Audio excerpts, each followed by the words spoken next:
Now, very sad and most heartbreaking news that has just emerged a few hours ago and currently trading all over the social media concerning Kagema's ex-wife Tabitha Wambui as well as Karangu's family at large. And the news has left everyone more astonished with dozens of questions, especially ahead of tomorrow's burial.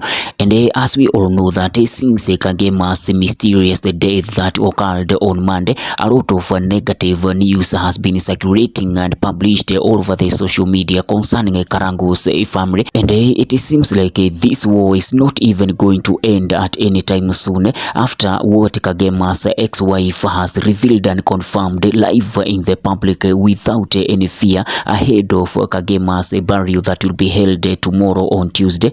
However, despite the war and the blame game, Kagema's wife's news has taken the center stage in a manner that has never been witnessed before, because nobody ever thought or believed that things could change or turn out the way they have turned, especially at the middle of tears while mourning the loss of her ex-husband and the father of her kid, where Wambui, Kagema's ex-wife, got the courage for the first time and spoke in the public during the morning session held at Blue Spring Hotel along Thika Road yesterday, where full of tears and regret, Wambui first revealed the last words that Kagema said towards her before he died on Monday, admitting she had no any idea that that will be their final conversation. And she also went ahead and confirmed or responded to the most asked question if they were separated or they were still together. And she said it is true they separated, but despite that,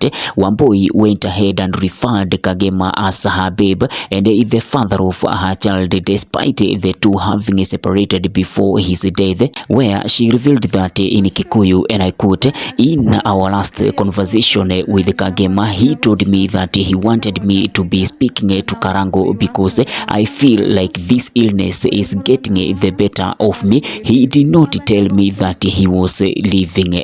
And Wambui, while battling tears, she also went ahead and confessed that she had never truly moved on and always waited for Kagema to call her back so that they can continue building their home together, adding that despite they separated, but Kagema stepped up financially, even covering school fees whenever she reached out, and she described that kind of reliability as irreplaceable.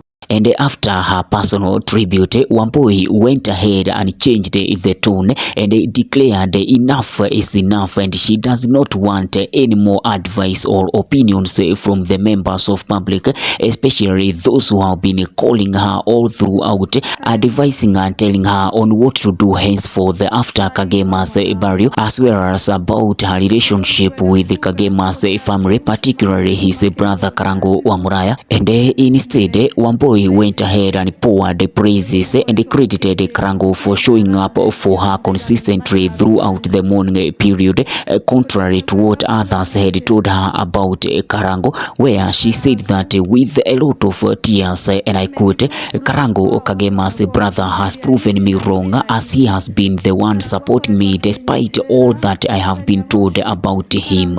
And many were left shocked because maybe they thought she would speak ill about Karangu, but she did not. And she also went ahead and closed her tribute with a plea for privacy and grief, saying that, and I quote, "I pray that all the rumors and drama end now. Please stop calling me. Let me heal and let me now raise my son." And Kenyans flooded on the comment section with different opinions, some attacking her while others encouraging her. What is your take on this? Leave a comment. Don't forget to subscribe for more videos. I'm your host, Kenny Godson, aka Mkisabo, aka anytime you take up. Let's meet in the next video dropping right after this one. Thank you for watching.